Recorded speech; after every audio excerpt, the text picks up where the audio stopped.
Hey, beautiful people. I'm so grateful for you being here. I am excited about this episode. If you're somebody that struggles with any kind of physical ailments, had surgeries, this is a really powerful episode. Miss Trisheana shared her story with me. Very powerful story. Someone who's had a lot of challenges medically. And if you've never had any challenges medically, I've never experienced them. But from what I hear, it takes a huge toll on you mentally. And so the hope and the faith that she has is so inspiring. So I really hope you enjoyed this episode. If you enjoyed this episode, make sure you give Trisheana a follow. Listen up. 365 days, but I treat every day like it's my last. I'm only concerned with building on the future, cause I can't change my past. Positive vibes for positive lives. She just giving you that truth and shifting your mind. It's more mental than you realize. It's up to you to take control, cause this world is cold and negativity gon' take its toll. Now we've been told any day could be your last. I'm embracing every moment and I cherish every laugh, every smile, every hug, every kiss, every touch, every person in my life that I care about and love. But wait, maybe I'm getting too emotional. That's exactly what they say you ain't supposed to do. Suppress your feelings, never talk about your pain. Can't appreciate the sun without acknowledging it rains, right? That's right. So this a moment of clarity. And make sure you always protect your energy. You stay focused and your life gon' be lit. And you are now rocking with Celeste, the therapist. Let's go.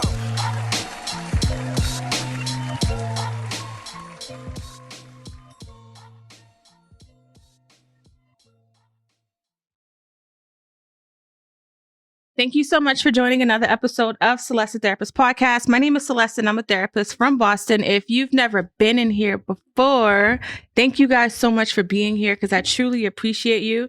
We are now in season 3 if you haven't been in here before. So people who have been in here before, you've been listening to some amazing guests. And I have another amazing dope guest lined up for you. Her name is Trisheana. Trisheana, can you introduce yourself to the people? Yes, I am Trisheana Hunter. I am in Arizona. I'm a native of Arizona, but I'm also by way of the South. My family's all from Alabama and Georgia. And I'm really just happy to be here because Celeste is dope. No, I'm happy that you're here. But I will say, so Arizona and the South, which is why prior to me hitting record, we had a conversation because I'm in Boston and it's snowing outside and she's talking about her little 50. What is it? How many degrees is it where you are? Our high is 58 today. 50. She said her high 58. So anybody in the north, you know my pain right now. Thank you. I appreciate you. So Trisheana has this hashtag moving the mountains. And when you hear her story, you'll understand why that's so fitting for her. So I want you to talk to people a little bit about what happened in April 2014 that caused your life to change. Because that's in your blogs. I've been reading your blogs. One of the things I do is research people. Do you feel like prior to 2014, things felt okay? No, if I can be really honest. Okay. I had brain surgery like 7 times when I was in kindergarten and first grade. Oh, okay. So I already had a brain injury, but it was my normal. I didn't know any better. I didn't know any different. And why did you have a brain surgery at 7 or 8? I had what's called an AV malformation. Okay. To put it simply, instead of just being kind of a lazy straight river, your veins are matted together in a ball, like a mass in your brain tissue. Were you expected to survive? No. Okay. So this was like back in 86 and 87. And the crazy thing about it is back then, they didn't operate on AVMs. You didn't find out about it until it ruptured. And typically, if it ruptured, you were either a vegetable or you died. So how did they find out about your AVR? My daddy was in the military and they did a routine kind of physical and they found a vibration in my neck. And then I was air evac to Wilford Hall Medical Center in Texas. And back then, it wasn't as precise as it is now. So it took 7 operations to correct this one AVM that I had in the right side of my brain. One was 9.5 hours. Another one was 18.5 hours. And I'm just 7 years old. Whoa. So do you remember that time and what you felt like during this whole ordeal? Oh, yeah, vividly. I mean, I was pulling out my IVs. I would have nightmares in the hospital. Back then, we were just hearing about AIDS and HIV, and one of the wards was quarantined with people that had been diagnosed with AIDS and HIV back then. There's all these memories that I have that was going on. So, and your parents must have been very nervous about this whole thing. Yes, my parents, my grandmother, who ended up raising me from the time that I was 12 until I was grown. But yeah, it was a pretty tough time. Like I went through first grade without any bone in my skull on the right-hand side. And your what? Like I had no bone, like I had no skull. How come?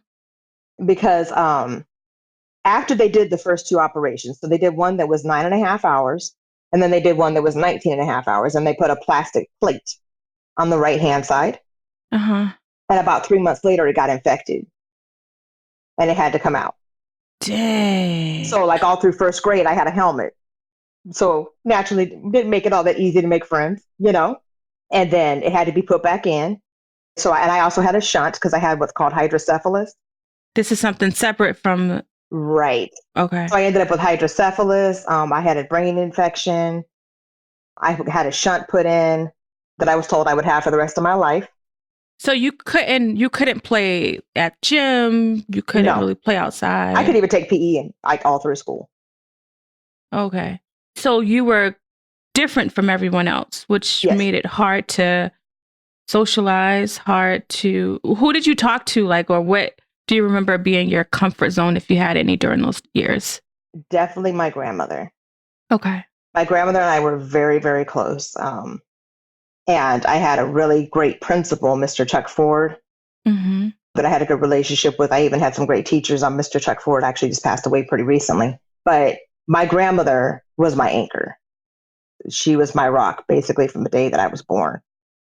So now these different things are taking place. So physically, you couldn't do everything that you've seen the other kids doing. Right. I had to be more careful because, naturally, if you don't have any skull there protecting your brain, that type of injury is pretty extensive. I couldn't risk getting hit in the head, so I never played sports and things like that. The shunt got a blockage about a year later. And then in 2007, my daughter, who was 4 at the time, and I were hit by a drunk driver. She was going 65 miles an hour at impact, and she snapped my shunt in my neck in 2 places. So I had a shunt revision in 2009. And I used to go through like really horrible mood swings and couldn't figure out why. And then in 2013, I started having these headaches. Like I was walking down the hallway and they would just take me to the floor. And I remember calling my grandmother and saying, hey, if I don't make it through the night, just know I love you. And then I didn't find out till I believe it was February of 2014. It was MLK weekend. And I had a major event. A lot of my business partners were here. And I tend to be a real servant leader. So I just go, take care of everybody else. But the event started on Friday. And on Thursday, I had this headache that started from the right side of my head and went all the way down to my kneecap. I couldn't even stand up straight. And so I went in and they said, I need you to fix this. I have stuff to do this weekend. And they're like, yeah, we can't do anything about that because you have to take care of this. And, I cuss. I'm like, what the is that, And they're like, oh, I'm sorry. You have an aneurysm in the central artery of your brain and one of your neck. Oh my God. And I'm like, when were you going to tell me that? This was from a CAT scan that they done in July. This is February. Oh my God. And they're just now telling me 5 months later. And I'm going through my mind, everybody that I've snapped on, every time I lost my temper in the last 5 months and I have this AVM or this aneurysm at that point. And then I couldn't find a doctor that would see me. So then I finally found a doctor. I went through an angiogram and found out that I had not one, but 2 new AV malformations. I had one in the frontal lobe and one on the right-hand side. How common is this? I don't believe it's very common. And I don't want to lie and give you statistics, but I'm not. Well, no, but it's only 1 in a couple thousand. Okay. It's not something that's really normal. And again, most times people don't find out about it because you're asymptomatic. You don't have a lot of symptoms. Until you have a rupture. And usually by that point, it's too late. I was one of those people, fortunately, I had symptoms. I had headaches. I had the mood swings and all that stuff. And Mm-hmm. I thought, honestly, it was just from a brain injury that I had previously. Mm-hmm. Mm-hmm. I know, and other things that I had gone through because I was diagnosed with PTSD by the age of 8. Because of all of the surgeries and hospital stuff? And because of the surgeries, the hospital stuff, I grew up in a home with a lot of domestic violence. My parents fought like crazy. So just the combination of everything, my anxiety, my panic, my PTSD it was off the charts from a very early age. Besides your grandmother, was there any other thing you found comfort in growing up? No. Did you internalize a lot of that stuff? Did you talk to yourself or were you hard on yourself? I wrote, I started writing when I was 11. Okay. So I wrote a lot. She and I talked every single day, 3, 4, 5 times a day, literally until she went to a nursing home. Dang. So yeah, I would call her she would call me in the morning. I'm grown. She calling me in the morning to wake me up. I'm talking to her on the way to work. I'm calling her on my first break. I'm calling her on my lunch break. I'm calling her on my way to pick up the kids. I'm calling her before I go to bed. So she was your anchor. Oh yeah, she was She my was the anchor. big okay. Now there's these two aneurysms. What happens? Do they operate on it at that point? Right. So I was given 2 options, which is one is a gamma knife where it's supposed to shrink it over time, which is radiation, and the other is craniotomy. But because I've had previous brain bleeds and all the other complications, my doctor was like, "Yeah, no, I think we're gonna have to go take it out." And so they did resect it. They got it all on April 14th, 2014. My birthday's April 15th. Mm-hmm. So I don't even remember what year that was. It was 5 years ago. I'm almost 42. So I think it would have been my 37th birthday, Mm-hmm. day before. They got it out. I was in the hospital for a week and came home. And then in July, my grandmother, I think, had a stroke. Between July and September of that same year, my grandparents were in and out of the hospital alternating times. So even though I was sick, I was Mm-hmm. back and forth between Phoenix and Tucson to take care of them. Like being in the hospital, is that traumatic for you just to have to go? Because you spend a lot of time in the hospital. That at that point I was pretty scared because it was like my worst fear since I was a little girl Yeah. coming to light. Because when you've been through that at a very young age in kindergarten and first grade, your worst fear is having to do it all over again. And you kind of live with that fear your whole life. And so here I am facing my worst fear. Mm-hmm. And then, my grandparents got really sick. My grandfather died in October of that year. He died October 11th, 2014. My gallbladder went out October 14th. November, I had gallbladder surgery, which is nothing in comparison to brain surgery. But nonetheless, it was a really hard year. And then I believe it was towards the end of that year, either that or February of 2015, give or take, they found a lump in my right breast. And I had that removed in June. Thank God it was benign. Mm-hmm.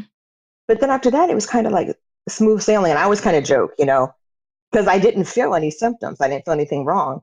And I always joked like Hannibal Lecter, the human brain feels no pain, Clarice. Yeah, okay, just let's keep it moving. It's fine. But right about like mid 2015, 2016, and I kind of remember because it was right around the time Prince died, I started having all these symptoms and I couldn't walk. I would be crawling down the hallway. I would lose all feeling in my left side, in my left leg. My daughter would wake up in the middle of the night and find me on the floor in the kitchen. And I was going to a Prince tribute the week after he passed away. It was on a Wednesday. And I was walking down the sidewalk and it was like somebody just picked me up and slammed me to the ground. Dang.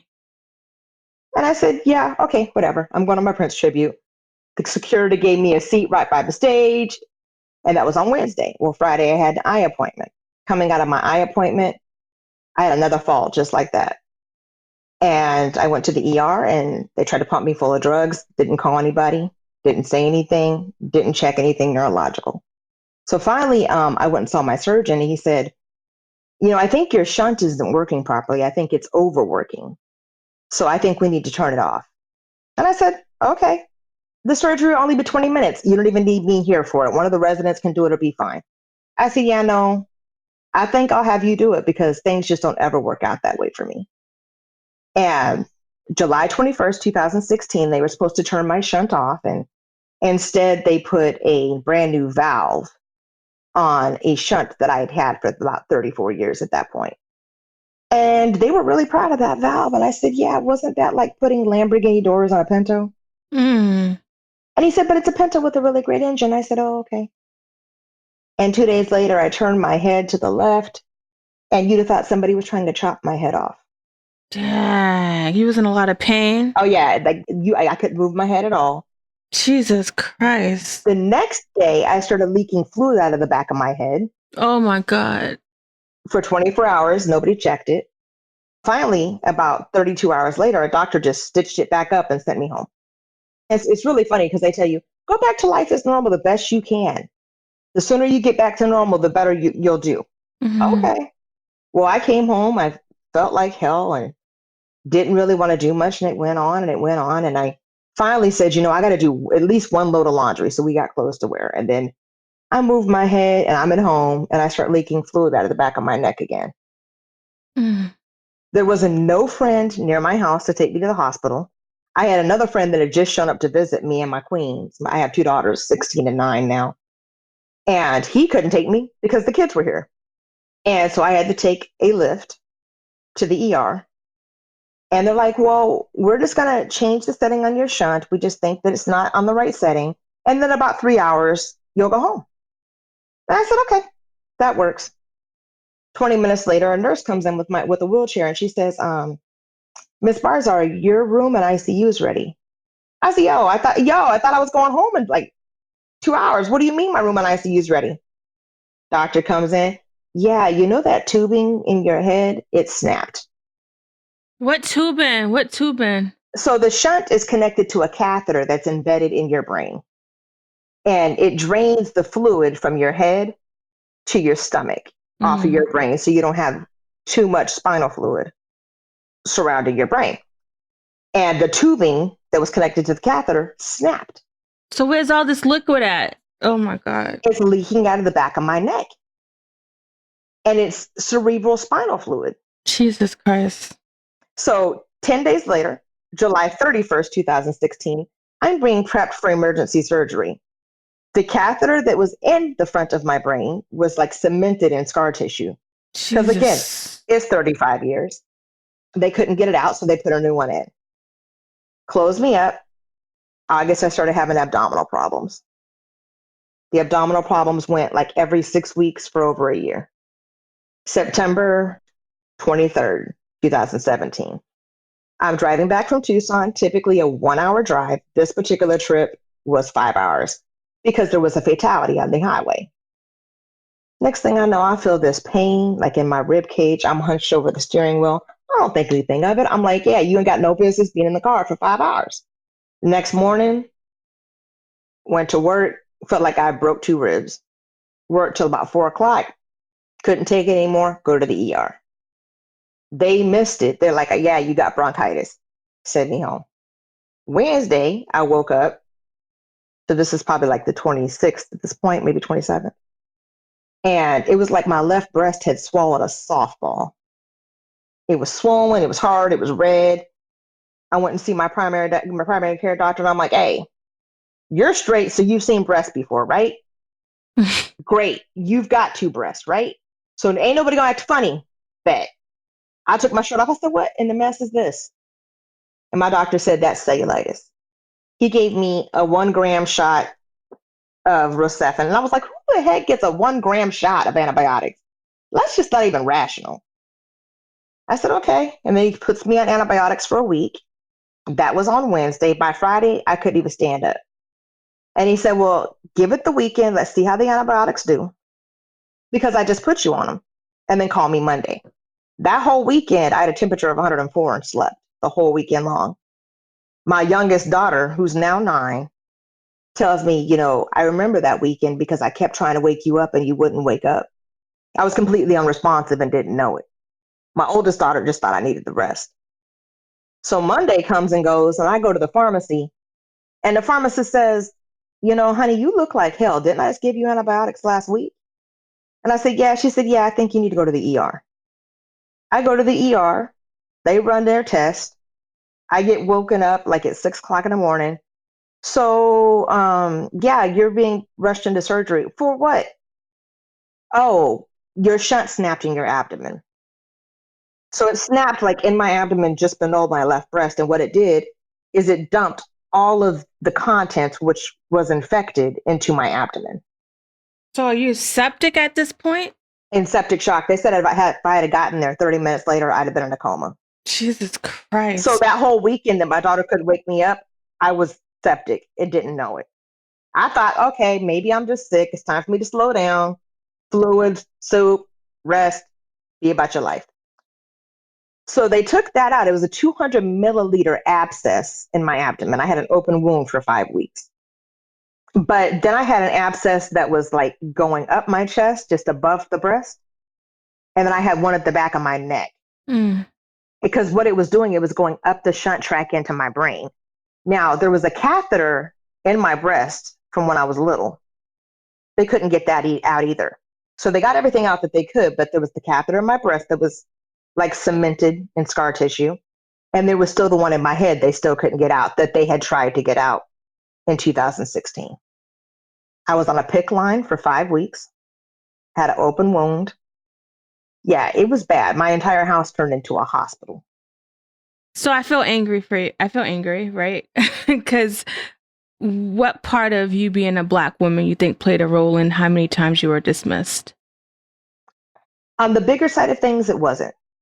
Like I've had some run-ins with ER staff like that, but my surgeons, I have been really lucky to have some of the best surgeons in the world. But because a lot of my surgeons that I've dealt with were younger than the equipment that they were dealing with, if that makes sense. Oh, okay. Because like we're talking about a shunt that was put in 86 and 87. Do you see what I mean? I hear you. I'm just curious about all of the. I would say that the back of my head leaking for more than 24 hours, yeah, that probably has something to do with it. And a lot of times they didn't want to listen. When I'm telling them like, hey, something's not right. Mm-hmm, mm-hmm. Just like when I said, wasn't that like putting Lamborghini doors on a Pinto? Did you check the tubing? Yeah. Well, no, the tubing's fine. Well, the tubing wasn't fine. It snapped. Yeah. And because you're like, I think a lot of times with Black women, we're very like strong. We push forward. What you're saying doesn't match your action because you're like, oh, like you kind of just went in there in a lift and all this other stuff, but you're speaking about what you're going through. But because we kind of push past the pain sometimes because we have no other choice, they don't believe us. And I just hear so many times where it's like, your body, you've been through this since you were 6 and 7 years old. Every single time you knew there was something off, but they didn't believe you. And it's not about. Mostly it's the nurses. And I've had to tell some of these nurses like, honey, sweetie, I've been sick longer than you've been walking this earth. Right. Right. So I'm going to need your charge nurse. This is what works. This is what doesn't work. And this is what's going on. Right. Them leaving my head leaking. That's crazy. Really feel like that led to some of the infections that I had anyway. Somebody's leaking fluid out of the back of their head and says, oh, we'll just leave it for 24 hours. It's no big deal. That catheter, it was literally like right there at the bra line. It was like a golf ball that was inserted into my breast, pushing against my sternum. And it was very, very painful. And so they biopsied it October of 2018, just before Halloween. Mm-hmm. And it released all of the infection out because the whole time, like it would keep getting these infections. It was getting reoccurring sepsis. Both my breasts kept getting infected and it hurt like hell all the time. So when they biopsied it released even more infections. So I was sick all through November, all through December, all through January. And then I was sitting there in February and I was out to dinner with my daughters and my daughter said, Mom, your head looks really red. I said, it gets red all the time.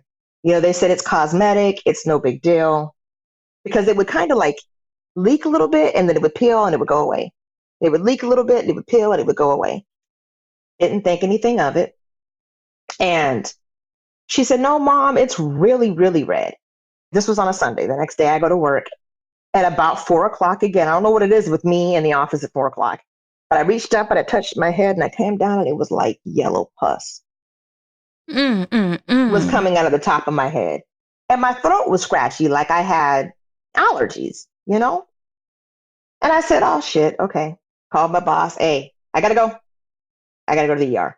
I came home and I told my daughter, I said, and it was just my 16-year-old here. And I said, don't worry. I said, my head's leaking some pus. I'm not having surgery. I'm going to the ER. I'll be back. Somebody who's been through a million surgeries, be like, oh, it's just a little pus coming out of my head. Like, that just sounds so bad. It's godly. And again, my God. A disclaimer. Don't try this at home. No, you don't try this. I don't know how that's going to go for you. She said, I just got a little pus coming out. I'll be right back, though. I'll be back. Like, if I didn't know your story, I'd be like, what's wrong with you, Trisheana? But knowing your story, I'm like, it's just another day around the way. This is just another day. Oh, my God. This is what we do. Because remember, we've had brain surgery. We've had the gallbladder out. Oh. We've lost my grandfather. We've had 2 shunt revisions. You see what I mean? So I'm like, I'm going. I'll be right back. And then we had septic shock, which was 2 surgeries. I had a stroke after the second surgery when I had septic shock, which was my daddy and my boss's fault entirely because I'm a clown and I get it from my daddy. And they had me cracking up fresh out of the OR. And I had a stroke. Because if you get me and my dad together, it's a done deal. We clowning somebody about something. So it was all said and done. So I go down to the ER and the neurosurgeon nurse practitioner was on. My surgeon wasn't on. Mm-hmm. And she's like, so I called your doctor. And his name was Dr. Al-Mefti, who I hold in a very high regard. Mm-hmm. You know, he saved my life in sepsis. He tried to get that catheter out. And I hold him in just such a high regard. That's good. Sometimes you get a doctor that's just, his humanity is just beautiful. Oh, good. And he's one of those people.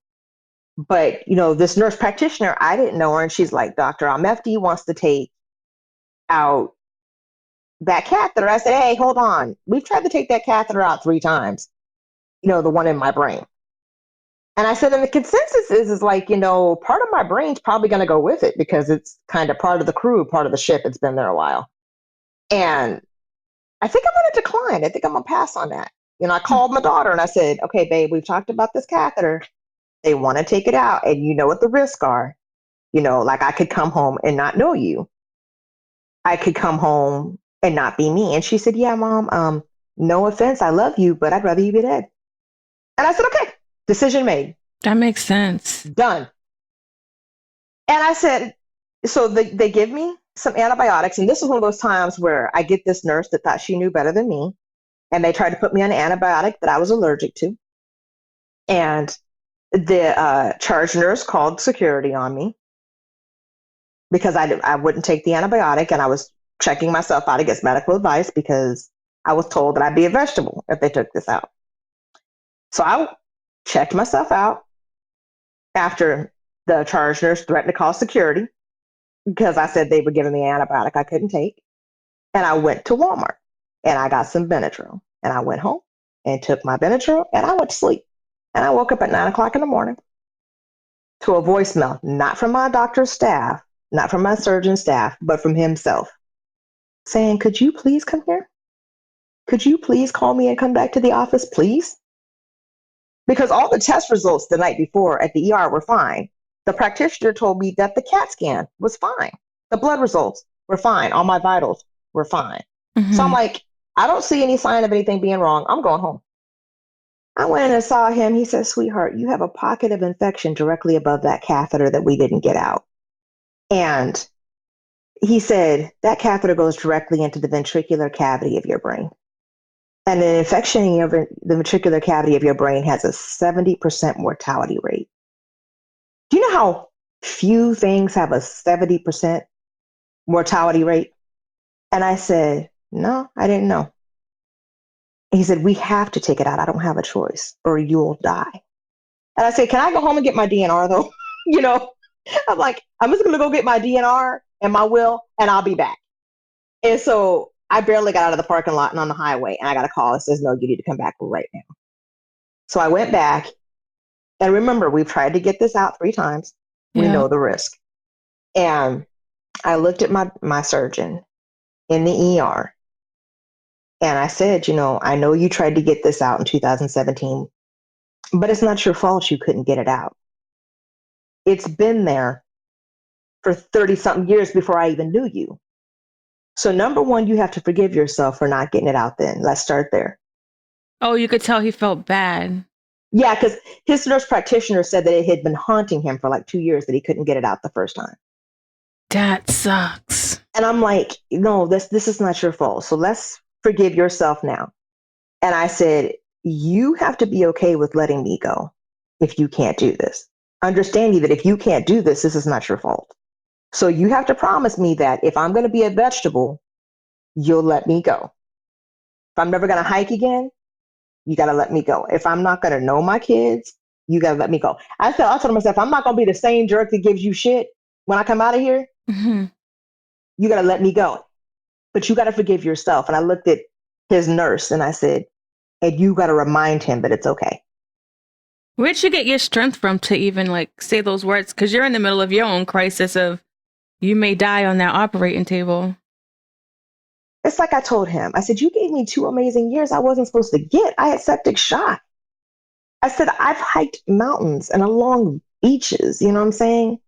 I've taken my kids to Disneyland, all these things that I wasn't supposed to have. You gave all that back to me. So you can't have any regrets if you can't fix this. Because you've already given me more than I was supposed to have. You got to be okay with letting me go. And we were all teared up at this point, Oh my God. So here I am making everybody in the OR tear up before they get ready to cut me open. Right. Brilliant ideas, right? Let's get us all emotional before we grab a scalpel. But I'm emotional too. This is hard. This is it's just so much pain, and not just physical pain, but mental pain that is back and forth, and the physical pain. But your humor, I'm sure your humor is a big part of girl, who you are. I was clowning with CT techs. When I had septic shock and they took the shunt out, they had to do a CAT scan almost every couple hours to make sure I didn't need my shunt, which was a whole nother problem because I had all this infection. There was no way they could put it in without it getting infected, right? And my grandmother's favorite artist was Kenny Rogers. Mm-hmm. So the first time I go into the CT room, the guys are jamming to The Gambler. And I go in there in the CAT scan and I'm singing The Gambler, My grandmother is sick and in a nursing home and dealing with a decline of her mental status. And when I went in for my last CAT scan, they played Lady by Kenny Rogers. And I sat there and just sobbed because it was right before the next brain surgery. But, when I went into the brain surgery, they were like, your attitude is amazing. And I'm like, well, I can go in there with an attitude. I can go in there being nasty to anybody in here. Or we can go in there and make it light. You know what I'm saying? Everybody's heart can be right. And we can come out on the other side of it. Because if you go into with this nasty attitude, and I'm not going to say there's not nights that I cried myself to sleep, Mm-hmm. But, I really tried never to be mean to medical staff unless they really were off the chain, And I even had one young lady that would just come kick it at the foot of my bed. And when I was in ICU, I was her life coach. She would come talk to me at the foot of my bed on her breaks. Mm. If I can help one person along the way, because you have all these other patients yelling, screaming, throwing stuff. I don't have to be that patient. Mm-hmm. There's no reason to be that patient. It's not going to change my circumstances. Mm-hmm. You didn't make me sick. You didn't cause the problem. As long as you're treating me good while I'm here, we're good. Where are you at today in regards to the surgeries? So we finished the surgery this year, February. When I let the doctor go and everything, it was surgery, I think, was 2.5 hours long. I came out, and I don't remember why, but they didn't want to lift me onto the next bed. So they asked me if I could walk across the post-op room. And I'm like, yeah, sure, let's go. Mm-hmm. So here I am in post-op before they even take me downstairs. And I walk across the room and climb on the other end. They wheel me down to my room. That nurse from when I was in the ICU was waiting for me to make sure that I was okay. Celeste, I don't even know. I don't even know. It doesn't make any sense. That same night, my family brought me Chick-fil-A. I was walking around the room picking up stuff. I sat up that night paying all my bills. Dang, so it was fine. And then the nurse came in and she's like, "You haven't asked for pain meds all night." Hey, I don't feel pain right now. We're good. Next day, physical therapist comes in. She's like, "Do you think you can walk the ward?" And I'm like, "Yeah, we can walk the ward." She says, "I understand you like to hike. You want to try a few stairs?" Sure, we can try a few stairs. Next thing I know, I climbed 4 flights of stairs less than 24 hours after brain surgery. I have 26 staples in my head. Wow, wow. The occupational therapist comes in like, "No, you can go home. You can go." Doctor comes in. I said, "Doctor, I'm empty. When can I hike again?" He said, "Could you wait a week, please? Just wait 1 week." I waited 13 days and then hiked 4 miles. Nice. I think it was 26 days. My daughters and I ran a 5K. Wow. But the infection that was in my brain was the same bacteria that was trying to kill me when I had sepsis. And remember, that was the same bacteria that was in my breast. So shortly thereafter, that mass in my breast got so infected, it was pushing through the skin. And the only person that could get it out was a plastic surgeon. Mm. So insert a very amazing, spectacular, very beautiful human, Dr. Owen Tesler. He got it out, but I lost pretty much all of my left breast. And my right breast was so filled with infection and pus, and the tissue was so destroyed that I had to go through a full breast reconstruction. Mm. And that was 10 times harder than any brain surgery I've ever gone through. It hurt so bad, so painful. That was in this year, 2019. That was in April. That was April 23rd. That was the first one. And I couldn't get implants like somebody would normally do because every implant I've had has gotten infected. Mm. So I had to go through a procedure called fat grafting, which it takes 3 to 4 procedures to do it. And I ended up at a surgical center that treated me very poorly. I had really horrible post-op care. And I came home and I didn't have any breast. They kind of rushed me out before I was out of anesthesia and really had my bearings and didn't know what was going on. And when I came to, my breasts were gone, or at least from what I could see. Mm-hmm. So I didn't leave the house for 3 weeks. I couldn't look in the mirror. I completely shut down. Because, I mean, when you look in the mirror, it's like you're cut literally almost from your neck down to your waist. And it looks like you look like a stabbing victim. Mm. And that was the first thing I saw. And it was all I could see for like 3 weeks. Even after it was probably better. Like, that's all I saw. And so it was the 23rd of April. Mm-hmm. And then June 17th was that particular surgery. And then I had to have another reconstruction in September 23rd, which was the last one. We had it done in another center. My doctor went above and beyond to make sure that I was taken care of. Because it wasn't him, it was the aftercare staff, Yeah, yeah.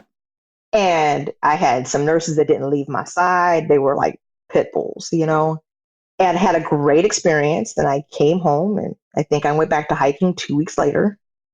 Now you're back hiking full time? Yeah, we're back to 3 days a week. We've hit, as of yesterday, in spite of 4 major surgeries this year, I've hiked 166 miles. Dang. The goal is to hit at least 200 this year. Last year, I hit about 140 in spite of everything. But yeah, we're going to break 200 this year. We got 34 miles to go. Do you find hiking to be very therapeutic?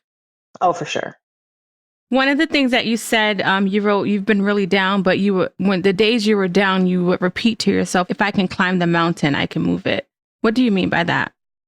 I was hiking one day. I remember thinking to myself, like, how am I even up here? Like, how am I even at the top of this mountain looking down on the city? That doesn't make any sense. Mm-hmm. By any accounts, I should have a toe tag. Mm-hmm. By any rational accounts, I should have a toe tag. And it came to me. I was like, yeah, if I can climb the mountain, I can move it. Mm-hmm. Yeah. In March of last year, I wrote a poem for my daddy called Steps. Because I would call him like just in sobbing tears and say, Daddy, I can't do it. Like I cannot go any further. And he would say, baby, you just got to keep picking them up and putting them down.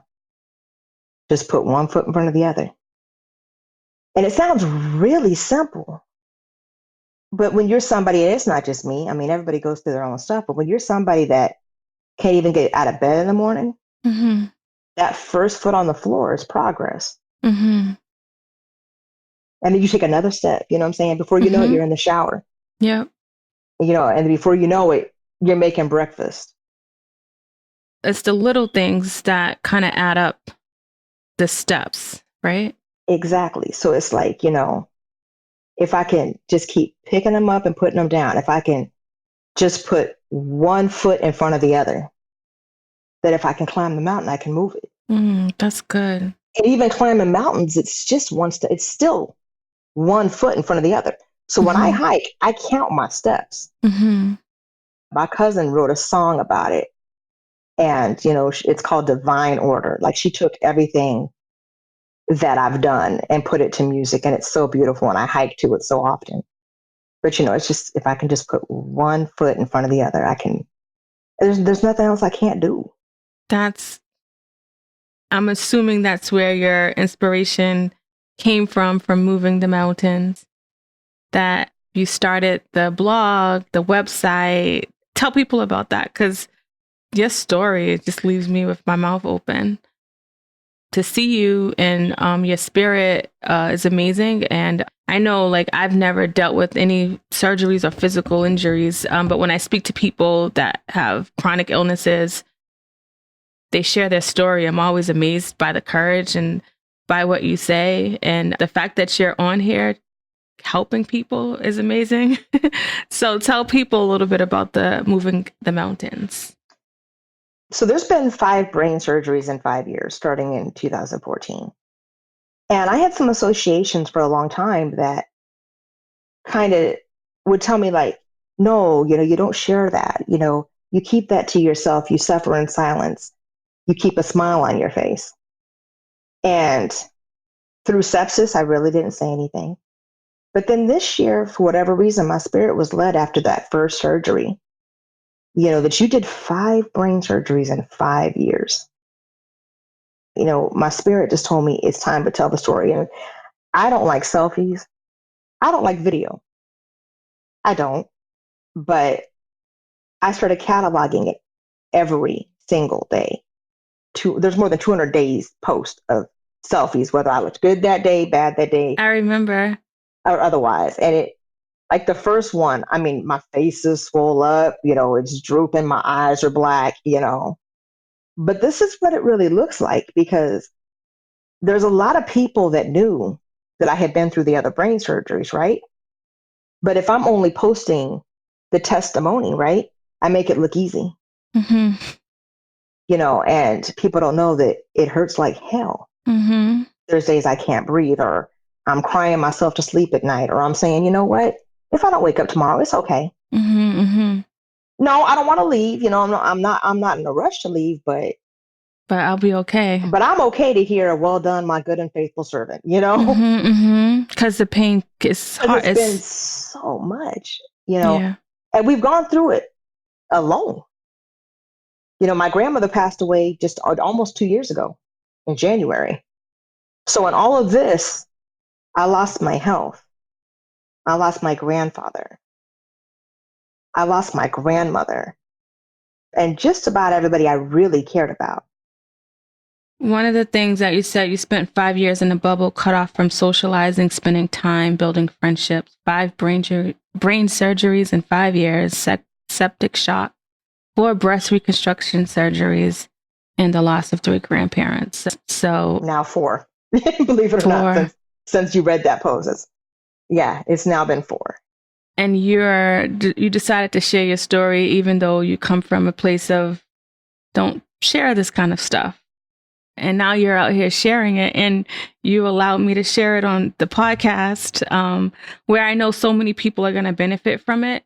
I'm wondering if somebody's listening to this, to your story, and feel some type of relation, and they're telling themselves like, wow, Trisheana, like, that's how I feel. That was me. What one piece of advice would you give them to kind of help them a little bit with their motivation? A little bird tells me often, just be kind to yourself. Mm-hmm. And that's really the first place you have to start. Mm-hmm. You know, you have to start with being kind to yourself, because you're surrounded with a world, like an entire world that's not going to be kind to you. Mm-hmm. Or, you know, if you don't look like you're disabled, you must be lying. Mm-hmm.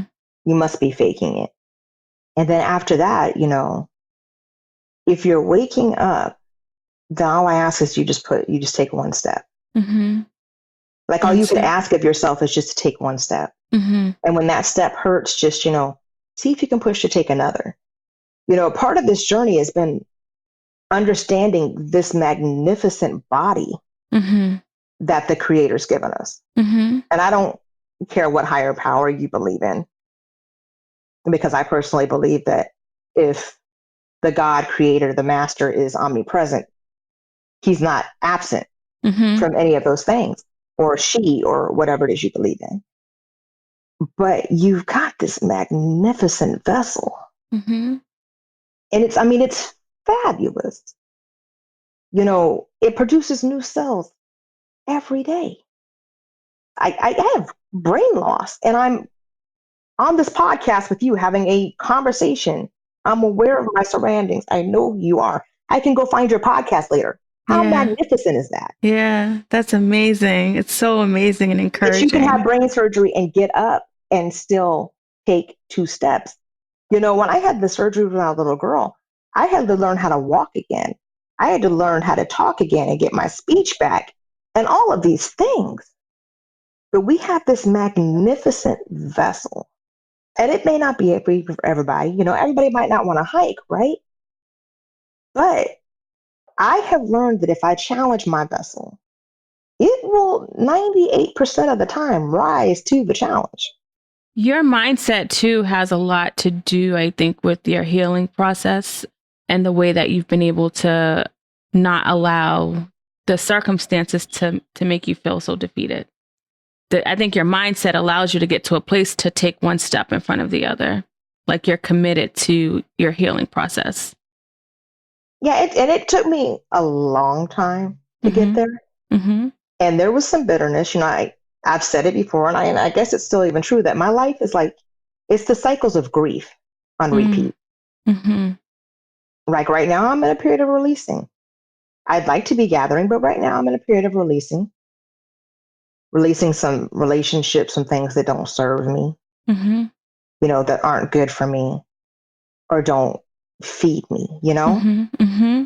And after a while, yeah, you get tired of releasing, but it's still part of the process. It's part of the process. I love it. Because if you're not releasing, right, what else can you gather? And you're holding on. Yep. If you're trying to gather shards of glass that are broken, you're cutting your hands. This is good. So release, let it go. So we got to release, we got to let it go. We got to be kind to ourselves. And that's what makes you probably an amazing coach. If somebody's like listening to this and they're feeling inspired and want to reach out, how could they do so? I am on pretty much all social media platforms. Instagram is moving_the_mountains. But if you even just Google #moving the mountains, you're going to find me. Is there ever any anxiety that you released your story? Do you ever feel like, oh my God, I can't believe I told people? Oh, yeah. Okay, I do that too. Because I'm pretty candid. I mean, I know you read most of it, you know, and I've shared almost all of it with you, or at least a platform where you can see it. And there's days where I'm like, great, you know, we had this really great day and it was awesome and it was fabulous, it was wonderful. And I was like, yeah, today I'm not with any of you. I mean, you've seen me, and I'm just like, I can tell you that this is flowers and roses and kittens and rainbows and Skittles, right? Mm-hmm. But I'm not being fair if I don't tell you that some days it cuts and bleeds. Yeah. Some days it hurts and it bruises and I cry, and it's hard to face my kids because I feel like I failed, right? But you got to understand that sometimes that's just that day. Mm-hmm. And I always tell people, because I have walked for the American Society for Suicide Prevention, Mm-hmm. because I've lost a number of people. I'm even a survivor with the PTSD and everything else. That, yeah, the darkness will be there. It's even in my poem. The darkness will always come back on round as long as you keep picking them up and putting them down. But even in darkness, there's always a sliver of light, right? And if you can find that sliver of light, whatever that is for you in your life, and hold on to it, Mm-hmm. and play tug of war with it and keep grabbing and keep grabbing and keep grabbing, before you know it, you're in the light again. Mm. But you have to keep taking those steps. If you Yes. stop, you're still in the darkness. You don't have to take leaps and bounds. You don't even have to sprint. Just pick one foot up and put it back down. And eventually you'll be back in the light. And I think so many of us don't see that. And once you make that a practice, then when you're hit with things, you're like, oh, okay, well, you'll pass too, or I'm going to pass you, whichever way it works. That's so good. You're just so inspiring and so encouraging and so motivating. Trisheana has a website, movingthemountains.net, Instagram, Facebook. She's a life coach, a wellness coach. She's using her story and her skill set to help encourage other people. I think that's what makes me good at being a therapist, is because not only I have all of this experience that I've gone through, so I'm able to help people. And I think people understand that I get it. And hearing your story, the PTSD, the domestic violence, you just have so many things that you've gone through, and you're sitting here sharing your story in your right mind. And you're not somebody that's like, I got it together, everything's cool. Everything's not always cool, but I know that there's this slither of light that I don't lose focus of. And that for me is encouraging, because if I'm sitting here and I didn't realize that there's a light, because I tell people we have something inside of us that can allow us to move on, but we don't all tap into it. Right. And so many people haven't told people oh, you have a light inside of you. You can do this. Right. So I'm so grateful for you for coming on and sharing this with my audience. I know they're going to find it very helpful. Are there any last words you want to say to the people before we go? I'm definitely glad to have been able to share with all of you. Movingthemountains.net is my product site, because I do have some products that I use daily that really help me pamper myself and take care of myself and be well and healthy. And because you're taking you're doing a lot of holistic things. Yep. I mean, it's been a lot. I had one of my surgeries that they put me on a medication that made me gain 30 pounds in 3 weeks. And I was vivid. I was really upset because here I am, I'm busting my tail to get this body right. And then pills are just changing So it. I changed a few things up and really improved my health a great deal. Nice. But if you look up hashtag Moving the Mountains, you're going to find my Instagram or my Facebook automatically. Okay. And you can contact me there at any point. But anything that you're looking at is possible. Mm-hmm. You're listening to somebody right now that by any account shouldn't be talking to you. Mm-hmm. I know this beautiful Celeste here. Oh, thank you. Who hosts this amazing podcast and be able to share the story. I do challenge you to challenge your vessel and to challenge your mind and to challenge your spirit, because it'll give it back to you in ways that you didn't even believe. I love it. We're going to end on that note. Challenge your mind, challenge your vessel. That's huge. You guys, make sure you give Trisheana a follow. All you got to do is hashtag Moving the Mountains on Instagram, Facebook, anywhere, social media. Contact her. She's readily available, and follow her story. Miss Trisheana, thank you so much. You guys, thank you for being here. And until next time, I will talk to you guys later.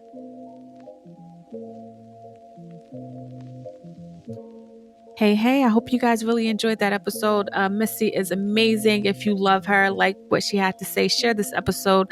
Make sure you follow her on every social media website because she's giving out some really dope advice. If you want to support the podcast, I got a few options for you. You can share this episode with somebody that you love, rate me on iTunes, send me a message, let me know what you think. You can follow me on all social media platforms. I am on Instagram, Facebook, YouTube. YouTube's a good one to follow me on because every single Wednesday, I actually go live to talk about my bonus episodes. So definitely hit me up on YouTube. And you can purchase some merchandise from my store or this guided journal called 365 Days of Intentional Living. You can find that if you go to celestethetherapist.com/shop. And until next time, guys, I will talk to you later.